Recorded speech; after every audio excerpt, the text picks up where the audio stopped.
Radio Sucesos 101.7 FM presenta su noticiero Sucesos con Milton Pérez y Verónica Larrea. Un periodismo libre para una democracia plena. Los hechos y las opiniones de los sucesos que marcan nuestro tiempo.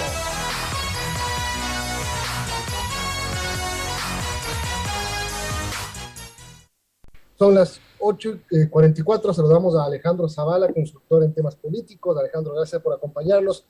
Buenos días. Han pasado algunas semanas desde que terminó el paro en el país y siguen los problemas políticos, ¿no? Ahora la relación completamente partida, casi sin ningún viso de solución entre el legislativo y el ejecutivo. Los números de las últimas encuestas hablan de que el presidente Lasso, según, por ejemplo, perfiles de opinión, tiene una calificación de 54.21% mala, 24.50% buena.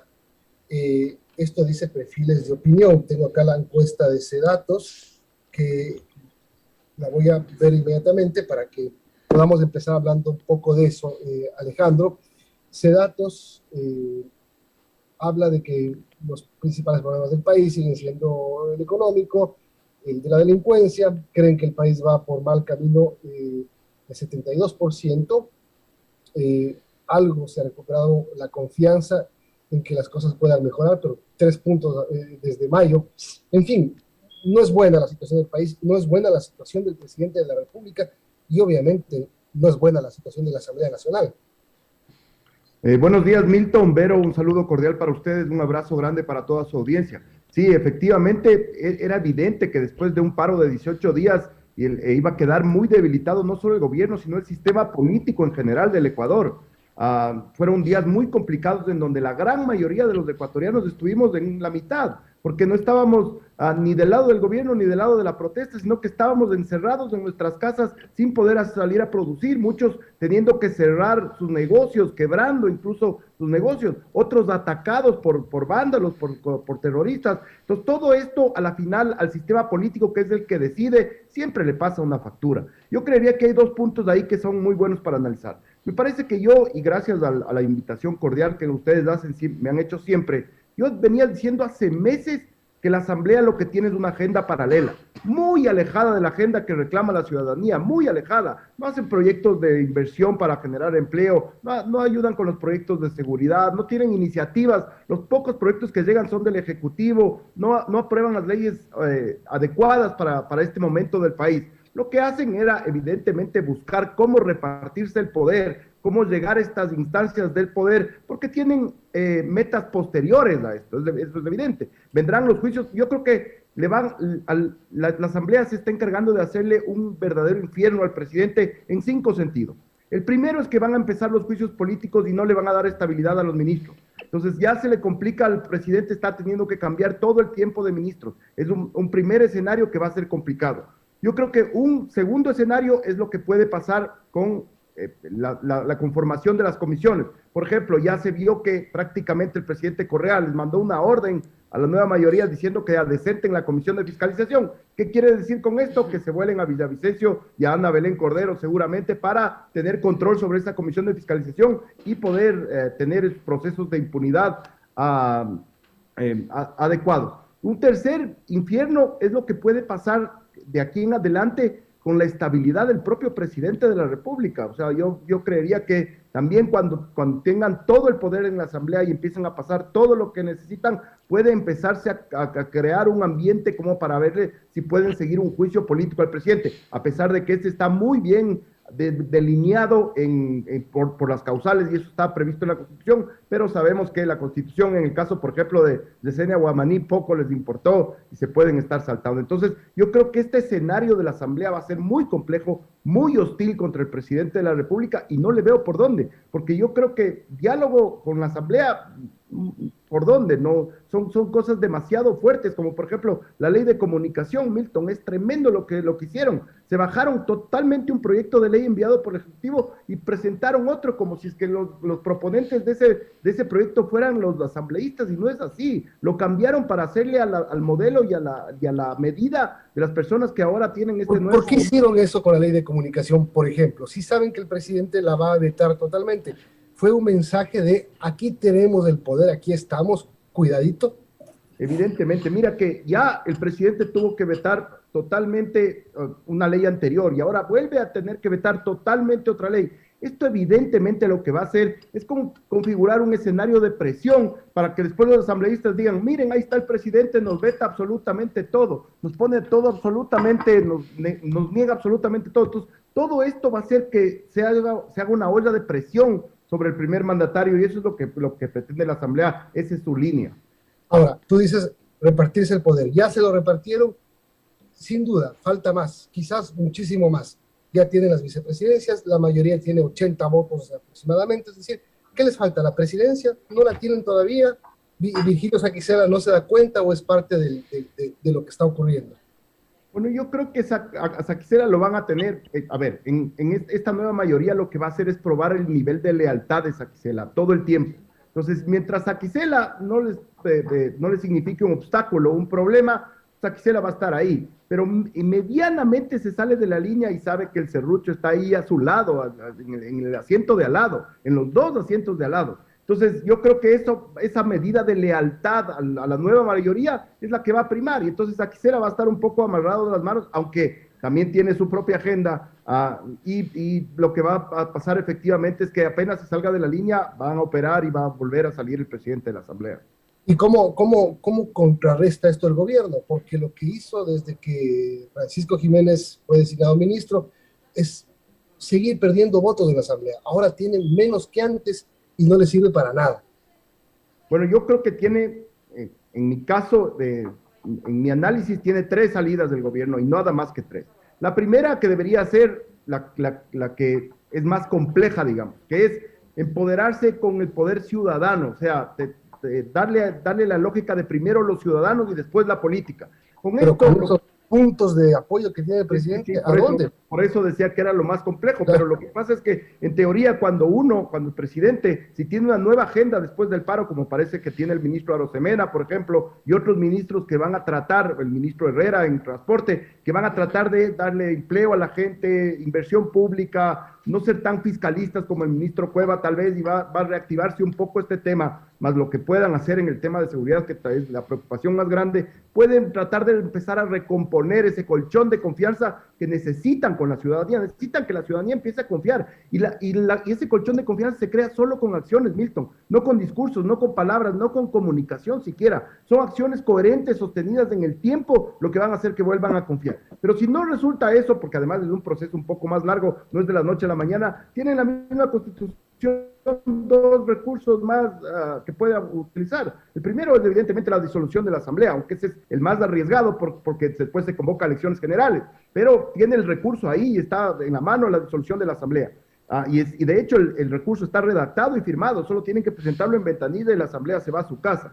Y el segundo recurso es lo que se llama en democracias liberales la democracia directa. En lugar de tener una democracia representativa, que es a través de nuestros representantes, que en este caso son los asambleístas, pues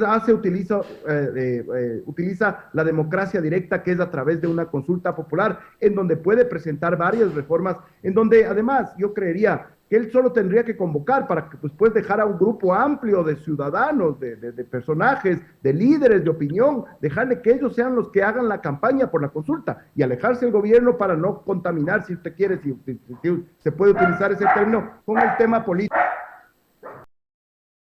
Bien, Alejandro, ahora esa es la situación en la Asamblea, es compleja lo que sucedió en estos últimos días, sin duda ha sido un revés para el gobierno. Ahora, ¿qué podemos esperar de los diálogos con la CONAIE? ¿Cuál es la imagen, cuál es su análisis que se ha visto en estos días?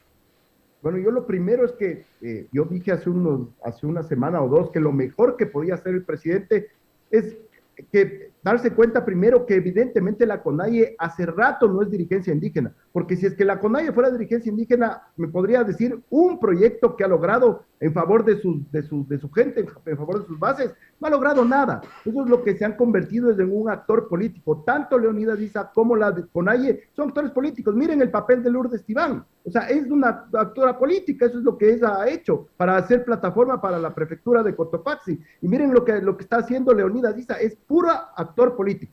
Entonces, cuando tú tienes enfrente un actor político, lo mejor que puedes hacer es no darle cámara, no darle polémica, no darle temas, para que baje su exposición, y lo que se haga es que estos diálogos se mantengan en silencio y solo al final, después de los 90 días, se comuniquen los resultados, a menos que sea antes, vayan los diálogos por buen camino y a la gente les des tranquilidad diciendo que esto va bien. Pero yo lo que haría ahí es bajarle totalmente el perfil a la polémica, a la discusión con la CONAIE, no darle cámara, no darle piso a Leonidas Issa, a Lourdes Iván, etcétera, etcétera, los dirigentes indígenas que han mostrado abierta beligerancia, abierta no ganas de dialogar ni de tener paz. Entonces yo eso es lo que haría siendo el presidente de la República. Pero claro, ahora si te pones a ver del otro lado, ya que estamos hablando de los indígenas, a Leonidas Issa ya muchos lo ven incluso como presidenciable, como un contendor político fuerte para las elecciones del 2025.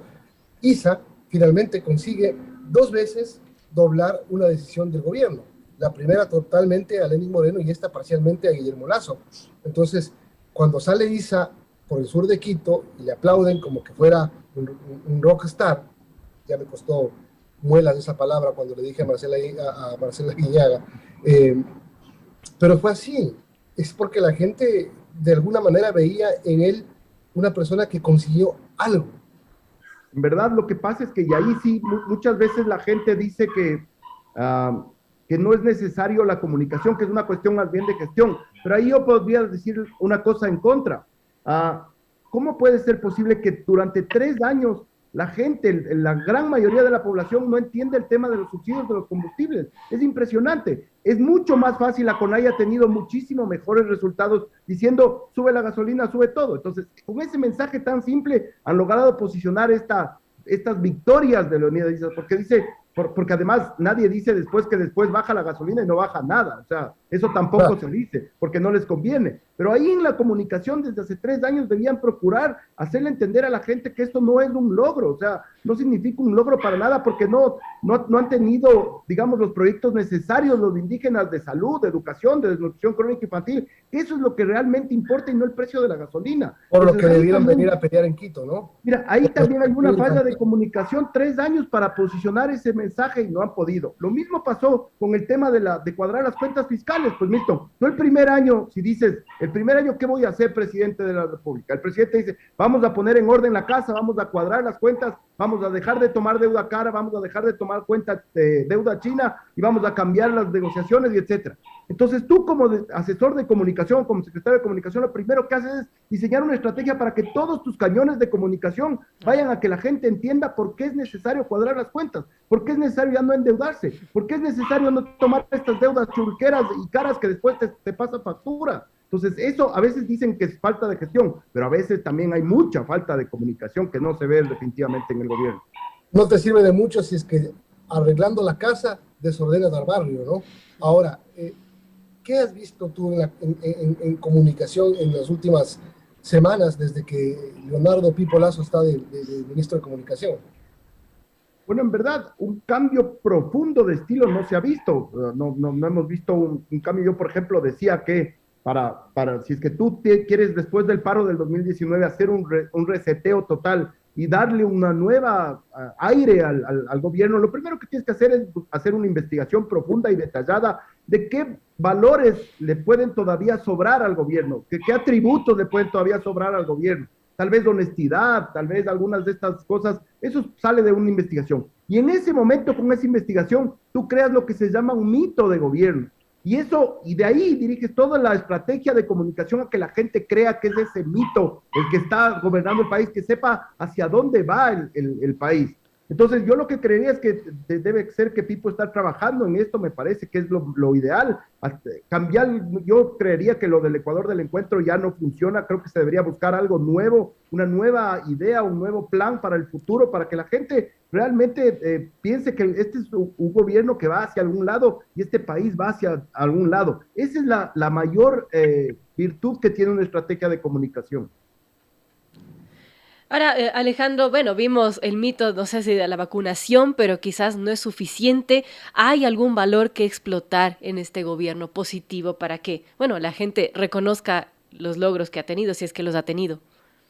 Bueno, yo creo que indiscutiblemente el presidente de la República, más allá del gobierno, tiene algunos valores que la gente reconoce. Y creo que eso te sale solo en una investigación bien realizada, técnicamente realizada, científicamente realizada, y una vez que tú tienes esos resultados, esos números gruesos y esas respuestas de calidad que te da una investigación mixta, cual y cuantitativa, solo en ese momento tú dices, a ver, al presidente le asocian con que es un hombre sereno, es un hombre tranquilo, a la gente todavía le cree, tiene confianza en él, es honesto.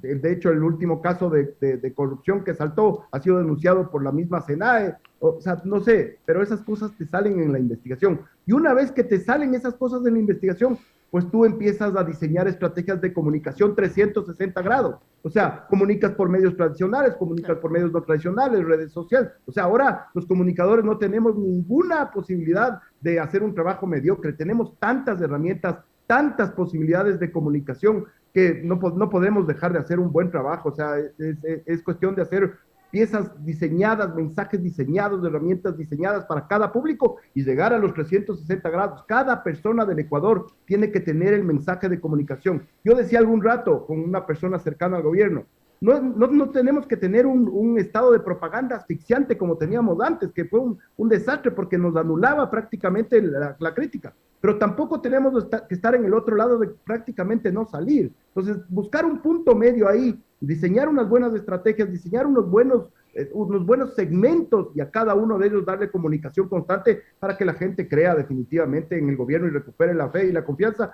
porque la debilidad del gobierno no le conviene a nadie, porque por el rato que está débil, por todos lados van a querer apurarle al gobierno, presionarle al gobierno, a chantajearle al gobierno, y eso definitivamente al Ecuador no le va a servir.